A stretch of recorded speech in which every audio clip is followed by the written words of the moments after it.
Good evening. Thank you for joining me on week 13, Momentum Meets Mastery, your success integration plan.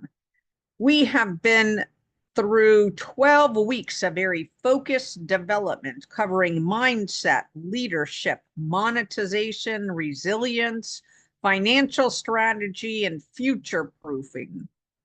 And this week, week 13 of our Spotlight on Success series empowers you to bring it all together with clarity, intention, and momentum. Again, I'm Dr. Rhonda Farrell, the CEO of Global Innovation Strategies, bringing you week 13 of Spotlight on Success, because we are moving from insight to impact and creating a lifetime of sustainable success. Now we need to integrate our learnings into a 90-day growth blueprint. And so we first take a look at the journey we've been on thus far in 2025, a personal, professional, and business journey focused on driving greater success for our organizations, our teams, our partners, our clients, our customers, and ourselves. We started out with vision, momentum, and execution. We then moved to scaling and leadership and decision-making. Then we moved to resilience, influence, and monetization. And lastly, in our first quarter, we talked about future-proofing, wealth building, and impact. So this week is about really pulling all those things together. Your success DNA, the core pillars to revisit so that you can maximize your scale and growth opportunities in Q2 and beyond. So we want to be looking at our core capabilities, and we want to make sure that we have clarity on where we said we were heading, what we've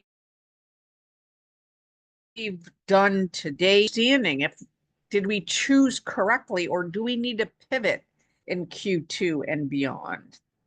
We need to look and re-examine our strategy. Is that strategic framework in our balanced portfolio of products and services the right, and our business model, is that the right choice for where we're at and where we're headed?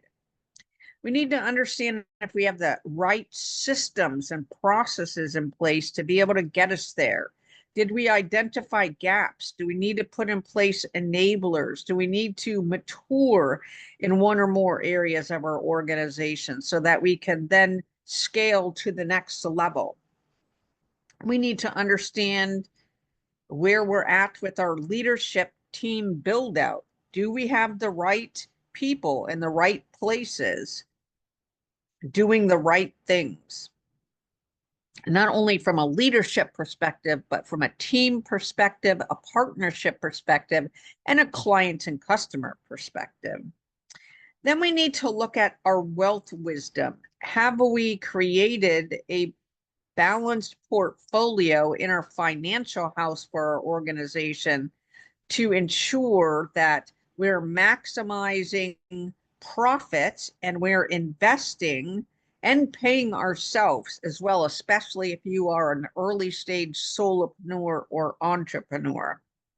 Then we want to look at the influence. Are we having the right influence with the communities and the personnel and the clients that are most important to us? Are we having the right impact? So there's thought leadership, there is advocacy, evangelism, being a champion,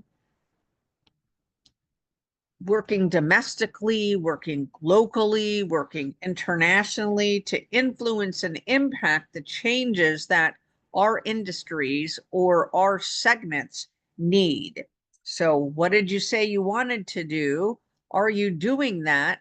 And is it time to grow to the next stage with regard to your ingenuity and innovation in that area? So innovation doesn't only affect how we're showing up and how we're bringing relevant tools in a toolkit to potential clients, current clients. It's also about who we're integrating with, collaborating with, and rising up with. And it's really key to understand that all of these happen in parallel simultaneously. And so perhaps Q2 needs to be also about how you can get in front of, in conversation with, and collaborating on a major initiative that's important to you, your organization, and the communities and clients that you serve. What's 3 things in Q2 2025 that you want to either bring to fruition, bring to the table, or collaborate on because you know that it's going to help everyone go further faster? The next thing we need to be thinking about is building out our 90-day spotlight action plan. So we go about this by defining 3 core goals for Q2. We're going to prioritize 1 weekly focus area per week in Q2. We're going to identify any gaps that we had in Q1, execution or mindset wise. We're going to commit to 1 collaboration or network expansion, I say per week.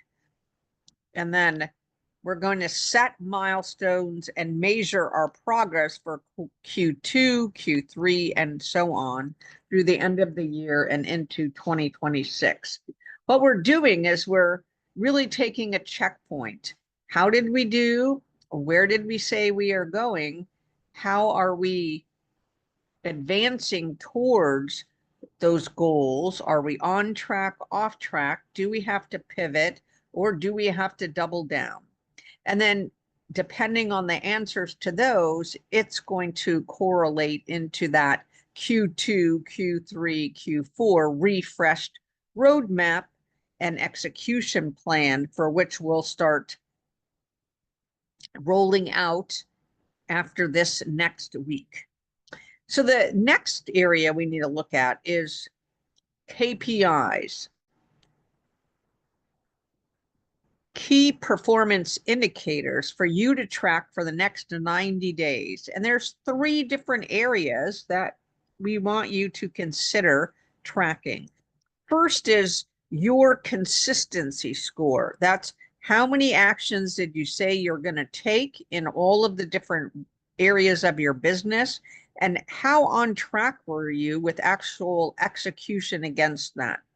So we're going here for results and impact from the actions, but we're also examining the number and type of actions. We want you to understand, again, are you taking on the most critical actions in your business to drive the greatest impact, to drive the greatest collaborations and partnerships, to drive the greatest revenue, to drive the greatest profit?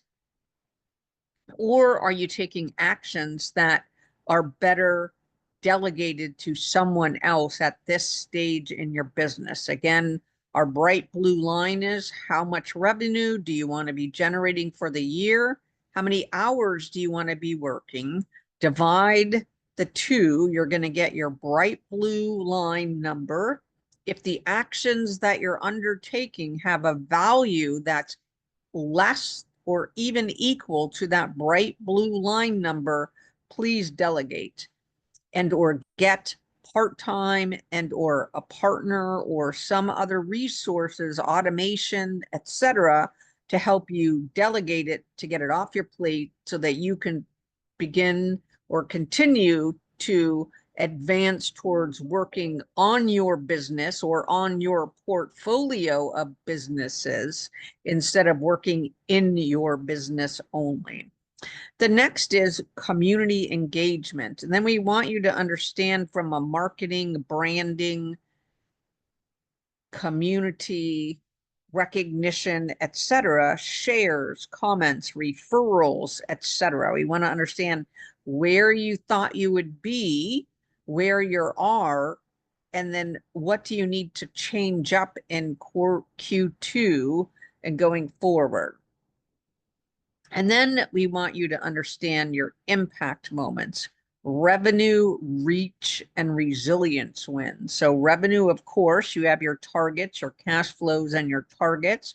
We also want you to look at profit during this time. If that's not somewhere you've been, if you're a early stage solopreneur and entrepreneur and you've been focusing on maximizing revenue, but your expenses are growing at an exponential rate as well, now's the time to begin that profit conversation and paying yourself and understanding what do you need to do to be able to maximize the revenue generation opportunity while minimizing any additional expense or cost cutting if at all possible. Reach, are you local? Are you domestic? Are you international? Are you single industry, cross industry? And how is that working for you with your current branding, marketing, advertising, it's outreach? And then last is, where did you hit a pivot point already? Where did you hit a challenge? Where did you hit a problem? Where did you hit something that was unexpected? And how did you drive amplified growth through a resilient win through that? Did you partner with someone new? Did you collaborate or co-create with your client or your customer? Did you hire a part-time person? Did you look at parallel knowledge and wisdom in different industries or different segments, etc.? So we want you to really be tracking these momentum metrics going forward for the next 90 days. And then we want to look at this quarter end power wrap. We want you to reflect, refocus, and recommit to this Q2 and beyond. So your final move in week 13 is to finish it with intention and finish it strong. Reflect what worked, what didn't. Review your highlights, your obstacles, and your big lessons from weeks 1 through 12. And even this session, because it will also cause further reflection, which allows you to refocus and recommit. Refocus. Choose one theme from this quarter to double down on in Q2 and choose one new thing to start and amplify in Q2. Is that scaling? Is that decision making? Is that financial resilience? Is that hiring? Is that delegating? Is that amplifying your portfolio of products and or services? Is that a new partner? Is that a new client? Is that a new industry? Is that expansion from local to state to domestic or to international? And last, recommit. I want you to write or voice record your Q2 commitment statement. What's your why? What's your major focus? And how are you going to show up in Q2 and beyond? You might wish to revisit your original goals from week 1. How much closer are you now? And what's your next success metric? So join the Q2 challenge. Turn your week 13 wins into your best quarter yet. We want you to join the discussion that we post at our Spotlight on Success LinkedIn page and on our YouTube channel. Again, this is Dr. Rhonda Farrell, the CEO of Global Innovation Strategies and your success strategist, winding up week 13 and finalizing Q1 2025. So again, our purpose today, a lifetime of sustainable success for you and your business.